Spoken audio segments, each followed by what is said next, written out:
Ce dimanche 4 février, c'est la journée internationale de la fraternité humaine et c'est l'occasion de nous mobiliser tous en ce sens.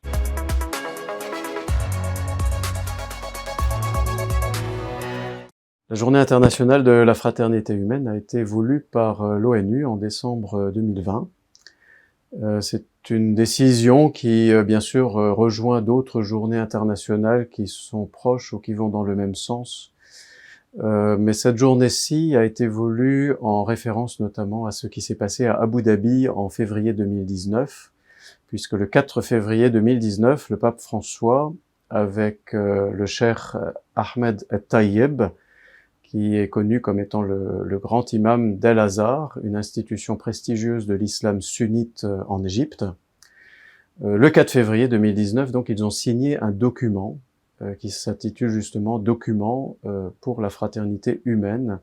et la coexistence pacifique ». Le Service national pour les relations avec les musulmans de la Conférence des évêques de France est forcément, bien sûr, sensible à cet événement, puisque d'abord, c'est dans notre ADN de chrétien de promouvoir la fraternité, d'abord de la recevoir de Dieu, mais aussi de la promouvoir, de la construire, parfois aussi d'aider à guérir la fraternité quand elle est blessée. Et le SNRM, qui est un service des évêques de France et qui fête lui aussi ses 50 ans, est très sensible à cela, puisque les musulmans présents en France, avec les musulmans présents en France, il nous paraît très important de créer des liens de compréhension, de créer des liens de connaissance mutuelle, de créer des liens de coopération, de créer des liens de dialogue. Et en fait, cette fraternité est une manière pour les chrétiens et les musulmans en France de se reconnaître déjà dans leur commune humanité et de se reconnaître aussi dans leurs différences.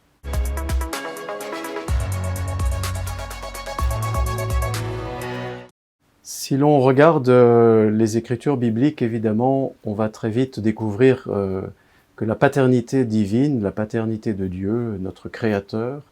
d'une certaine façon, nous met en situation d'être des frères. Nous n'avons qu'un seul Père et Jésus en fait un fondement essentiel de son message. Nous sommes les fils et les filles d'un même Père, et cette fraternité est appelée à devenir universelle, puisque tous les êtres humains créés à l'image et à la ressemblance de Dieu sont les enfants de Dieu. Ce qui est intéressant de remarquer, c'est que des catholiques,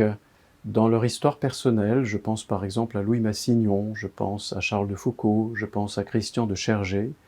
sont des personnes, des chrétiens, qui ont éprouvé dans leur chair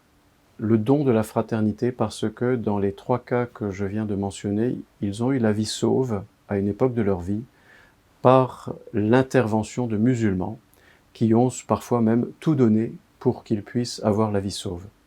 Et donc la fraternité est aussi fondée là, dans une expérience de vie, une expérience de don de soi,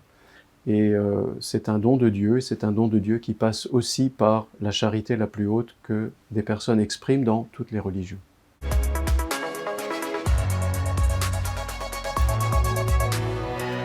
J'invite tous ceux qui veulent célébrer cette journée internationale de la fraternité à se plonger dans le document lui-même signé par le pape François et le cheikh Ahmed El-Tayyeb. C'est un document qui n'est pas long,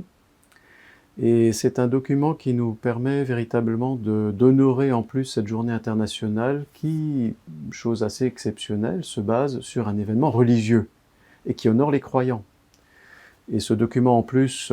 fait une très belle place à des exigences du monde moderne, par exemple l'exigence de la liberté de conscience, l'exigence pour tous les pays de construire une citoyenneté égalitaire. Et donc le pape François et le cheikh Ahmed El-Tayyeb encouragent toutes les cultures à trouver les chemins pour se reconnaître les unes les autres dans ce qu'elles ont de positif, dans ce qu'elles ont de meilleur à apporter. Les chrétiens aujourd'hui en France qui sont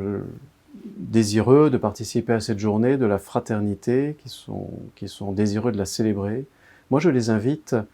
à essayer de prendre conscience de leurs préjugés et de certains blocages qui peuvent parfois les habiter. Moi aussi j'ai des blocages, j'en ai vécu dans ma vie. Il est nécessaire pour un chrétien de toujours essayer de se remettre en question, parce que Dieu, le Dieu de Jésus-Christ, est celui qui fait tomber les murs. Et le Dieu de Jésus-Christ nous invite toujours à aller un peu plus loin, alors que nous serions craintifs, alors que nous serions timides, alors que nous en aurions peut-être aussi assez, alors que nous avons peur de la différence, et peut-être parfois nous sommes inquiets quand les autres ne fonctionnent pas comme nous. J'invite donc moi tout le monde à essayer de suivre le Christ, de suivre ses pas. Le Christ, c'est celui qui franchit un certain nombre de frontières, qui reconnaît la différence et qui l'aime de tout son cœur.